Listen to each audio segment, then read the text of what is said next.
Hello. All right, cool. So we're about to go ahead and go over USD CAD. So USD CAD was a trade that we're looking at yesterday. I did break it down yesterday, so I'm not going to spend too much time doing it again. But for anybody that did not get on the call yesterday, even though the recording is on my YouTube channel, hint, hint, I'm gonna go ahead and break it down a little bit. So basically what I was looking at is the thing that I always tell people is what I personally recommend is you guys want to be able to identify the time frames that you like to be able to analyze the chart on. Me personally, the 1 hour time frame is by far my favorite. Maybe you like the 4 hour, maybe you like the daily. Figure out what works for you. Okay, the 1 hour works for me. So whenever y'all get on my call, everything is basically going to start off on a 1 hour time frame. So what I like to identify initially is going to be the trend. Okay, overall trend in the market, what direction is it favoring? And then I'm going to determine what direction am I looking to take it in. Just because it's an uptrend doesn't necessarily mean I'm looking for a buy. I might be looking for a reversal. I might be looking for a counter trend trade. All of those things are okay, but you still need to overall understand what is the overall trend. Okay, so technically speaking, the overall trend of this market was clearly, I don't think it even has to be explained, it was clearly an uptrend, right? So this market from October 20th all the way up to December 20th, so basically 2 consistent months, this market was trending up aggressively, had a deep retracement, but overall it kept trending up, about a 677 pip move.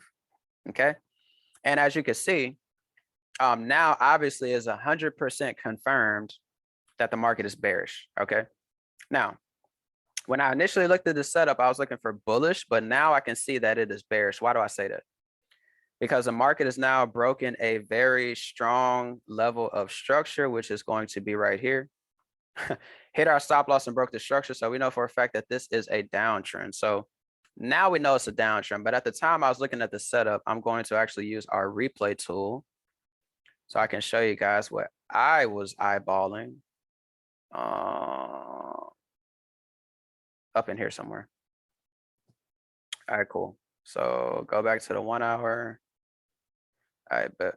Cool. So when I was initially looking at the market, this is basically what I saw. Okay, I saw the strong aggressive uptrend, deep retracement to continue going higher. The market did initially break this low, which could have been an initial symbol that I could have interpreted as the market might be getting ready to switch biases. But like I said, I liked it at the time, and I don't like to be able to overthink it. So if I like it, I'm gonna just go with it, even if I feel like there may be other reasons. I just want to go with it because I'm confident at this point in my trading, so I'm okay with losing because, as I explained to start off the call, the risk to reward is always going to make me my money back. So it's no reason to pass up a setup and then get mad after the fact. I'm just going to take it and be okay with whatever happens. So if I focus on this area, what I saw initially was that the market had formed this low, okay, that did not get broken, right? On top of that, the market formed, like a little high right here, and we got we got a little break of structure. Now, keep in mind, this might not, which obviously this was not like a valid break of structure because this market was already trending down. But at the time, this was a valid break of structure to me. What does that mean? The market broke above a previous support level, which you can look at as the market is showing you that it might be willing to continue going in that direction. On top of that, the market did not break below this low. Okay. Now, if the market had broken below this low, I would have disregarded this setup altogether. It came close, but no cigar. So these are the 2 primary reasons why, even though I know that this could technically start trending down, my perspective was this was still an uptrend. Okay. So it did not break this low. If you think about it, this low initiated this bullish move, right, which peaked up here. That also gave me a break of structure to the left. Okay, this previous high or support was broken, and then it technically broke again up here. So like I said, at the time, this looked pretty good, right? We got this low that got set, the market trended higher, broke above this previous high, and I was looking at this as a retracement to continue possibly going higher. So one thing I was looking at is I like to be able to use my Fibonacci tool, which is what I utilize a lot of my trading. So if I were to go from the low, right, to the high, what you guys are going to see is what I want to personally be able to see is that the market is giving me a retracement somewhere in this 61.8 to 88.6 fib zone. Obviously, you know, it dipped a little bit lower, which is not a bad thing because as long as it doesn't break below this initial low, this is still valid. So we got the deepest retracement, right, which is going to be the 88.6 fib. And we got an initial reaction here. The market went higher. It pulled back one more time, okay? So what I was essentially looking at whenever the market ended up pulling back again was I thought I was going to be able to take advantage of this thing because me personally, whenever I see, you know, an impulsive move, like how you guys see right here, look at this, right? This is a nice, strong, impulsive move, okay? This is what usually gets me excited, right? I'm a very slender, skinny individual. So usually whenever I see food, that's one of the few things that gets me excited. The only other thing that gets me excited is seeing a trending move or a strong impulsive move in the market. Food and impulsive moves is what really gets my blood bubbling. You feel me? So I saw this. On top of that, I don't know how much you guys know about imbalances, okay?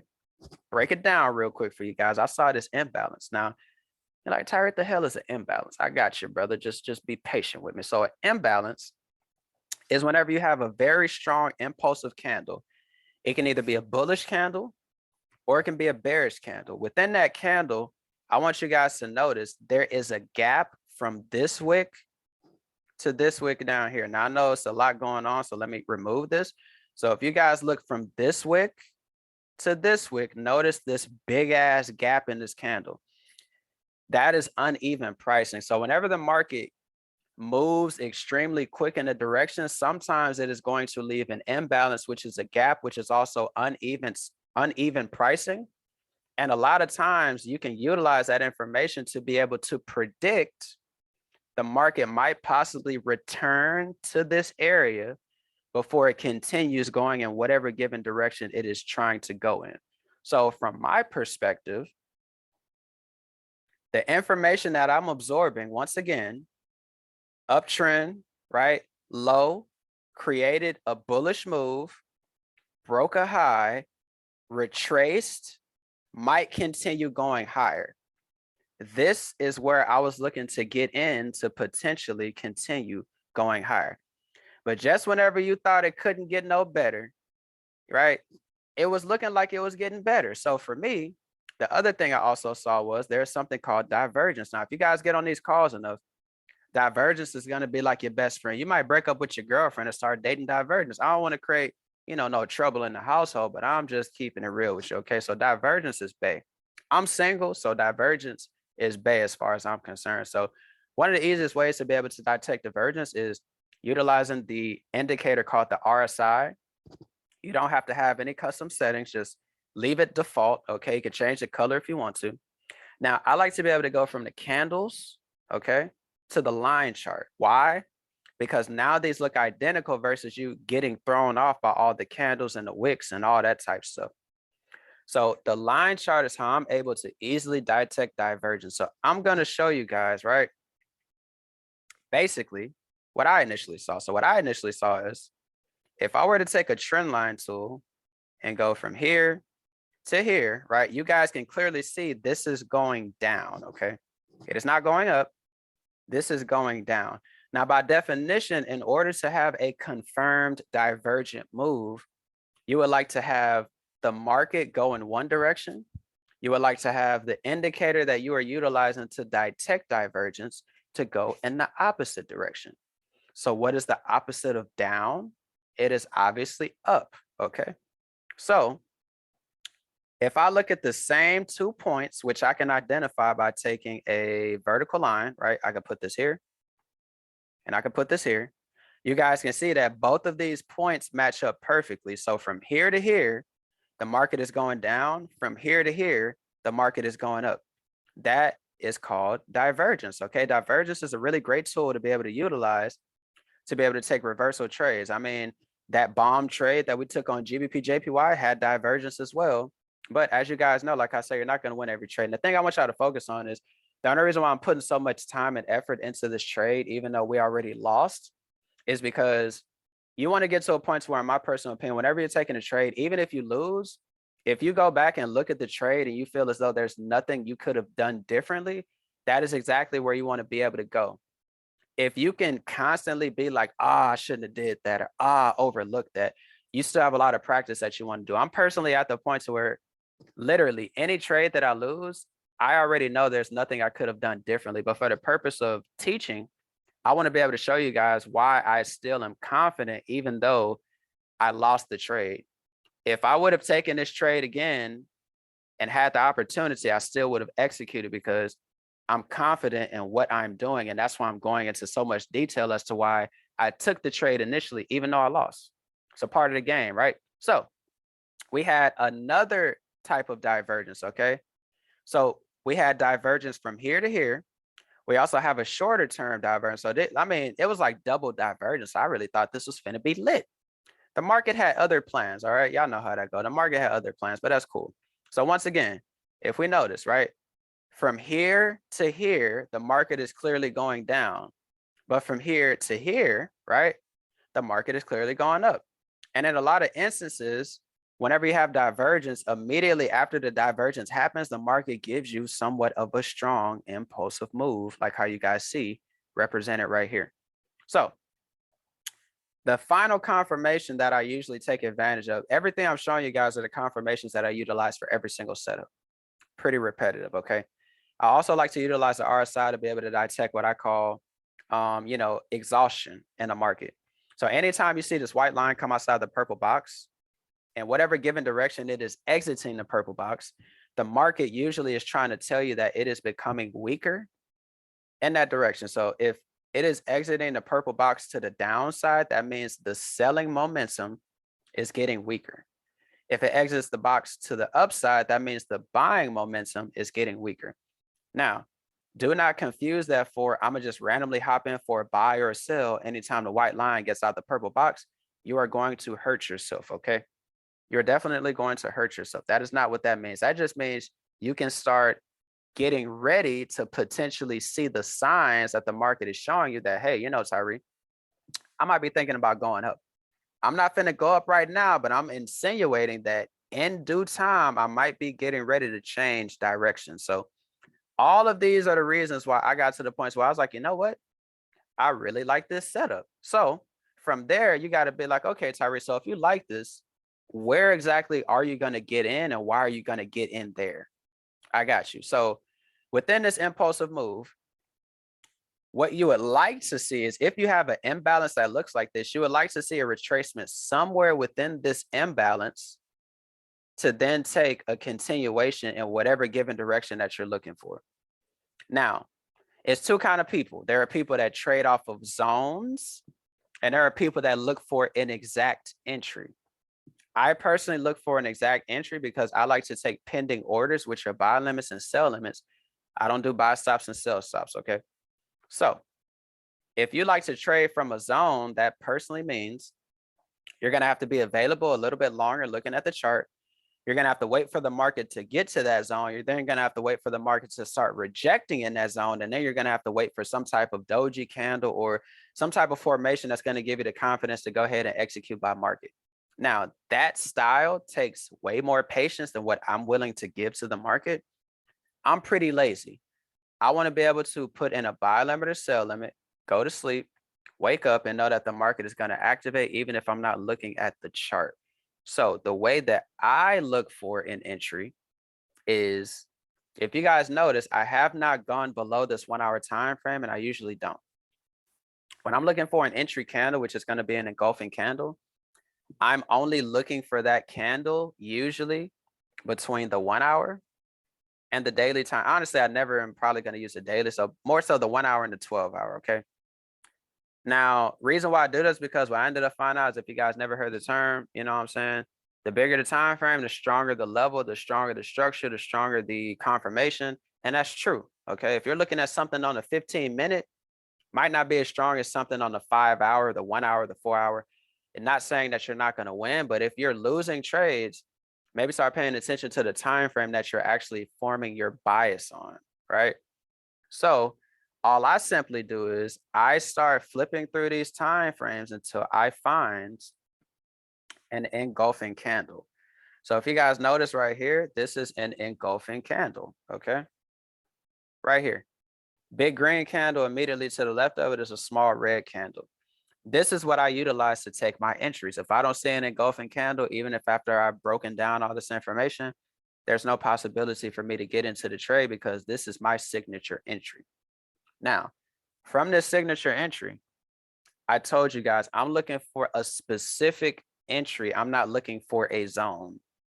But I initially start off by drawing a zone. So the first thing I usually do is I'll mark up the 50% of this candle. So I actually have, different settings to the fib. That's actually a YouTube video I need to make so y'all can kind of see that. So this is what I actually use. So this purple box is going to be the custom fib with the 50%. The 50% is based off of, the equilibrium, the sweet spot. It's kind of like a magnet in a sense that the market might attract itself to. Now, you can take an entry off of the 50%, but I'm going to tell you, the 50% is not always guaranteed to activate. So you might miss an entire setup if you're just so stuck on only taking a trade off the 50%. Yes, it's going to give you the smallest stop loss. Yes, it's going to give you the best risk to reward. Yes, it's going to give you the biggest pip count. But yes, it also can have you looking stupid, sad, crying because the trade left without you and it didn't give you a chance to participate. So what I like to do is I like to actually draw a zone and then look for my entry within that zone. So where I'm actually going to draw that zone at, okay? So I'm actually going to draw my zone from the opening of this candle, which is the top of this red candle, to that 50% level that I just identified. So what you guys now see in front of you is that zone that I was talking about. So from this zone, you don't have to look for an exact entry like me. If you trade off of zones like I already identified, what you can technically do is you can look for the market to pull back, reject in this zone, and whenever you get a rejection that you're satisfied with, execute by market, place your stop loss where you feel comfortable and go from there. What I'm going to do, once again, is I'm going to pull out my other fib, which is the fib that more people are, familiar with. I'm going to take it from the low of this candle, which is represented by this wick, to the high point before the market starts giving me a retracement, which is here. And within this zone, I'm going to utilize one of these fib levels to be able to look for my entry. Now, personally for me, I like to use the highest entry just because, as I said, still referencing the 50%. Yeah, the 71% is a better entry. Yeah, it's going to be a smaller stop loss. Yeah, all that other stuff. But yeah, it also may not activate. And once again, you may miss out on the whole trade. Now, obviously, this trade ended up hitting stop loss. So technically, it hit both entries and then hit the stop loss at the same time. So as you guys see, we initially got like a small rejection with this wick, and then the market just was like, you know what, Tyree, I'm not really feeling you. I'm about to go hit your stop loss. And then that was basically that. So that was USD CAD in a nutshell. We lost it. It is what it is. Nothing you can do about it. As I already said before, the way that I trade, the confidence that I have going into a trade, there's nothing I can look back and say, I could have done this differently. There's nothing I could have did differently except just not take the trade, which I wasn't going to do because I liked it at the time. So that was that. Now we're going to look at GBP JPY, which hit break even.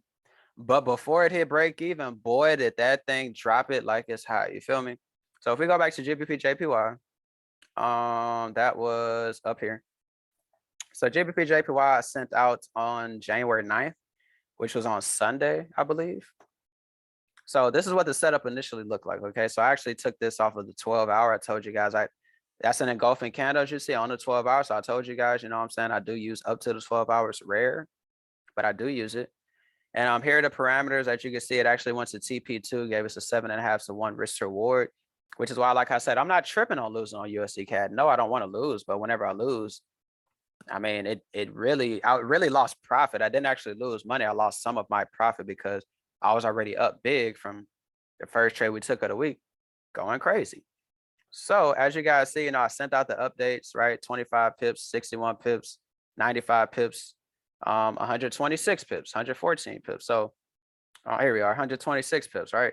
So let me go ahead and why is it doing that? How do I? Oh, cancel. All right, cool. So let me go ahead and actually go into that same concept. I already kind of broke this down. So I'm gonna kind of just, I'm not gonna spend as much time because shit, we already been on this call for a little bit. So basically with GBP JPY, I'm gonna give you guys a scope of it because it did hit break even. So this trade is officially over. Same thing. So I'm gonna kind of speed through it.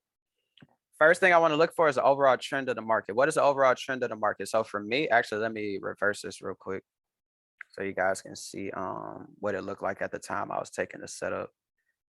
It was like somewhere in here, I think, something like that.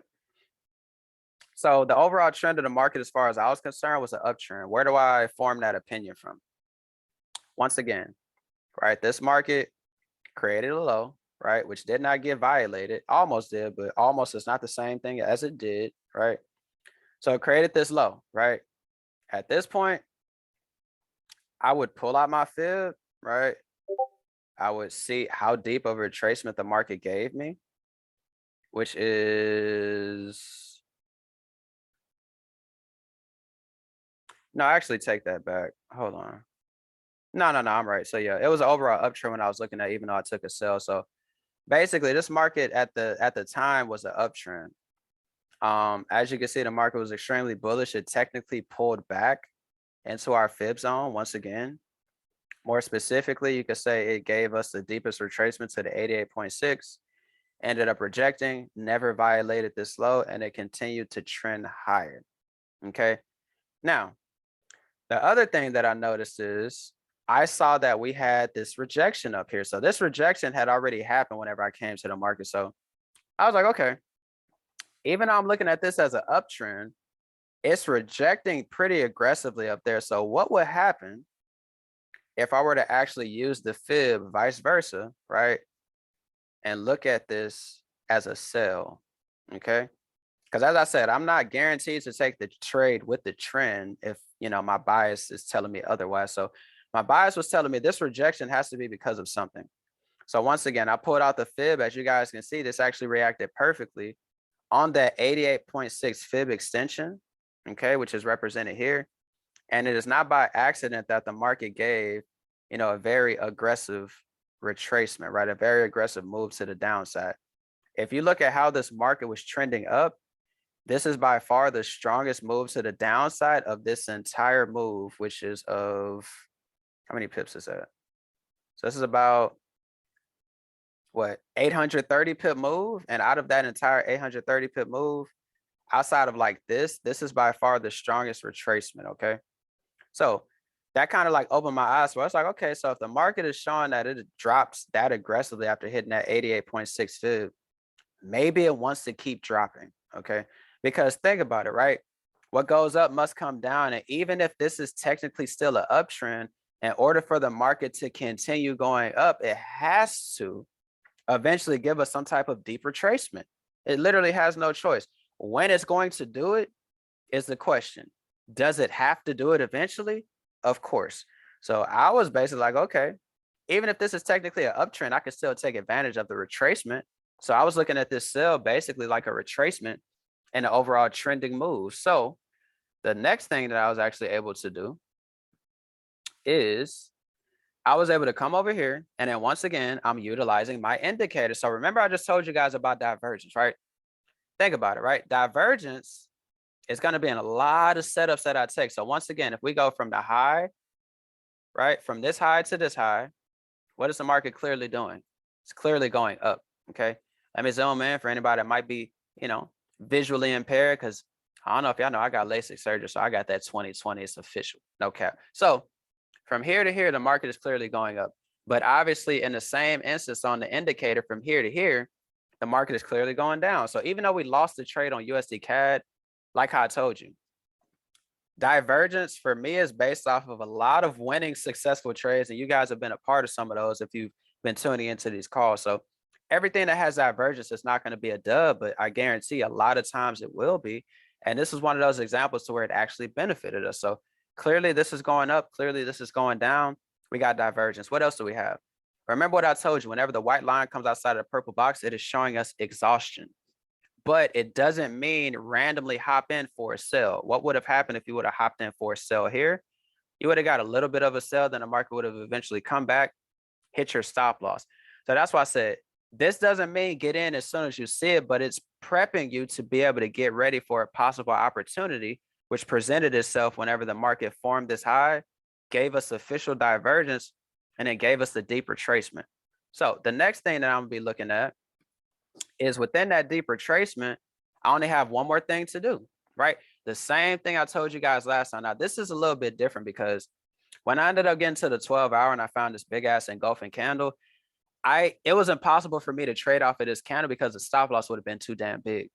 So another thing I want you guys to be able to think about is, think about what is your max stop loss. So if you're trading in Forex, specifically Forex pairs, US 30, crypto, stuff like that, it's a little bit different. So what I'm about to explain, I'm really specifically talking about Forex pairs. Not talking about gold, not talking about silver, not talking about Bitcoin, not talking about US 30. I'm talking about Forex pairs. Determine what is your max stop loss, okay? Maybe for you, you only want to have your max stop loss be 30 pips, which means what? You would never use a stop loss bigger than 30 pips, and you need to be able to customize your strategy to be able to fit that. For me, my max stop loss is 40 pips, okay? Some people agree, some people disagree. I really don't care what they do because that's what works for me, right? So this setup, I didn't have to use a 40 pip stop loss, but I'm just saying, if I would have actually taken a trade off of the body of this candle, my stop loss would have been bigger than 40 pips. So I had to be able to, finesse it a little bit. How did I finesse it? I actually came down to this 1 hour time frame, okay? And if I utilize my fib, once again, right, this Fibonacci tool is amazing. I took it from the high, okay, to the low. And what I saw was within, right, once again, I can use a zone. So within this 78.6 to 71% zone, right, I actually have an engulfing candle. So simply put, I was like, okay, I still have a zone within a fib level. Literally within that zone is a body of a 1 hour candle, okay? This 1 hour candle gives me the ability to place a stop loss above this high. I could technically put my stop loss above this high, but I didn't feel like it was necessary, okay? I put my entry at the opening of this candle.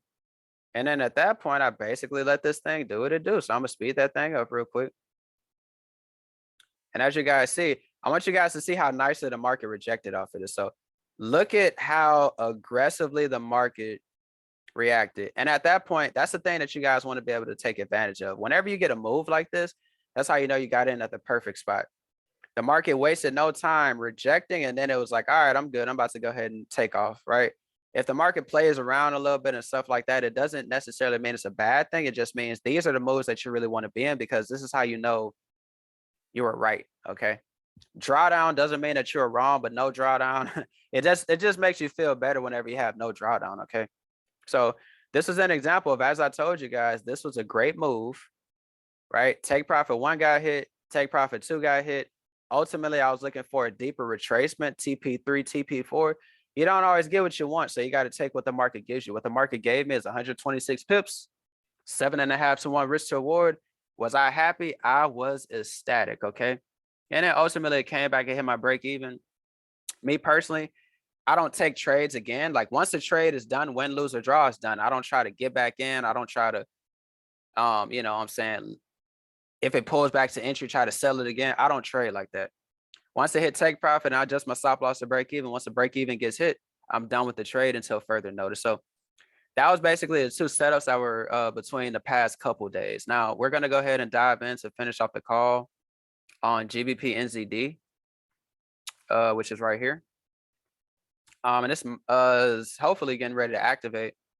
And, hopefully we win. But like I said, same way as USD CAD, if we lose the trade, I'm going to self-reflect and be like, there's nothing I could have did differently, because at the time I'm taking the trade, I like it. So I'm going to break this down one more time, and then we're going to be done with the call, and I will see y'all basically tomorrow. So same concept. What I'm actually do for this one, I'm going to use a different data feed since this trade hasn't actually activated yet.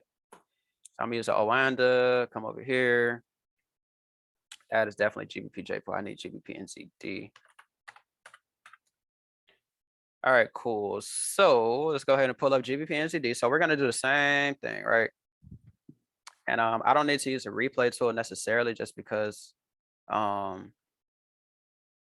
was it, the 3 hour, right? Yeah. All right, cool. So if I look at the 1 hour time frame, like I've been doing, this is very straightforward. So clearly this is an uptrend. Let me check the chat real quick. How do you identify reversals? That's a good question.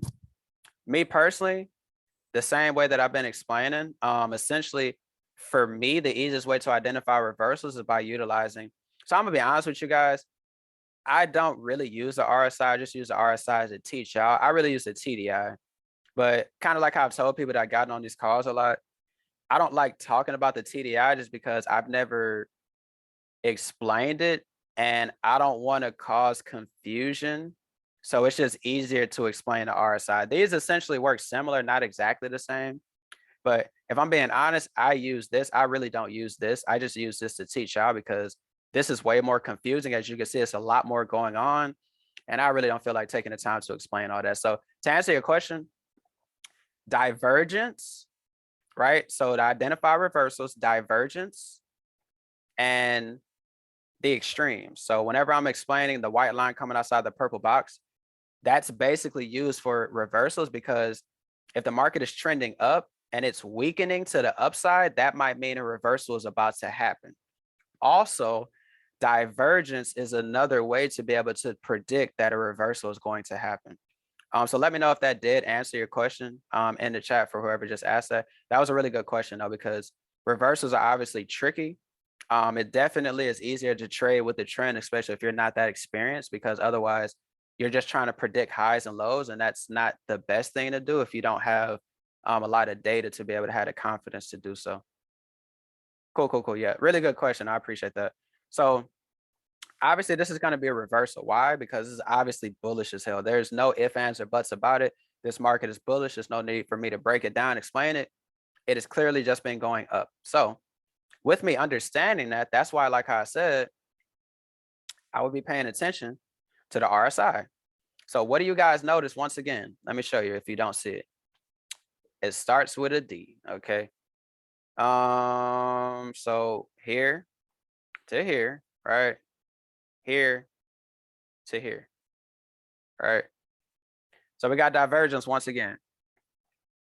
So that's the thing that I like utilizing these indicators for. It is not by accident that this indicator is going down, but you might be like, okay, why is the market still going up? Because it's not ready to flip yet.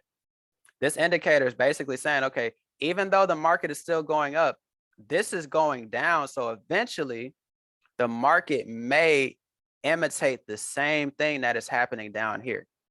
It's just about figuring out when is a good time to take advantage of it, when is a good time to get in, when does it make sense. So we already have divergence, okay? The market peaks outside of the box here, which is this area, which is why I said never just randomly hop in for a sell or a buy when it comes out, because the market is not guaranteed to stop here. As you can see, it kept going up. But from this point, it is telling us that the momentum is getting drastically weaker, even though it is showing you that the market is still going up. Because think about it, right? It's a drastic difference between the market having a big move like this and it kind of just being choppy. This is like a really choppy up move. This is not really going straight up. This is straight up. This is really choppy. So those are the kind of things you want to be able to have in perspective as well, too. So I was able to gauge all that information. I'll be honest. This setup is a lot more simple than the other ones. Like uptrend, I ain't really got to think too much about it. Divergence, I ain't really got to think too much about it. The final thing that I'm going to do is what I explained on the first setup for USD CAD. I'm literally going to look for an engulfing candle, and then from there, I'm going to see where I want to get in. So the easiest way I can explain it, I like finding the biggest engulfing candle on the highest time frame. I'm gonna repeat that one more time. I like finding the biggest engulfing candle on the highest time frame. What do I mean by that? So if we're looking at the 1 hour, this technically is an engulfing candle right here. So you could stop here, but as I said, I want the biggest one on the highest time frame. The 1 hour is clearly not the highest time frame, so it obviously could be bigger candles. So if I go to the 2 hour, okay, here's another candle. Now think about it. Think about this box that I drew. This 2-hour candle is clearly a bigger candle because look at how much space is outside of this box. So this is a bigger candle. Am I done yet? No. Go to the 3-hour. This is an even bigger candle. So now y'all see what I mean when I say the biggest candle on the highest time frame. So we went from the 1 hour to the 2 hour to the 3 hour. Now, only because I've already come to the conclusion that this is the candle I'm gonna trade off of, I don't need to go any further because I've already done that before the call. So the 3 hour basically is going to be the biggest candle on the highest time frame that I'm going to utilize to be able to look for a potential entry. Okay. How am I going to look for an entry? Let's go back to the basics. Okay. Initially, I'm going to start off by taking the 50% of this candle, which is going to be like so, right? 50%. Okay. Now, reason why y'all might be like, is so some of y'all might be like, okay, what is the purpose of even putting the 50% if you're never entering off the 50%? I like to be able to know where the 50% is, right? I just want to know like how far away I am from it, how close I am from it. I just like to know perspective wise, like where is it?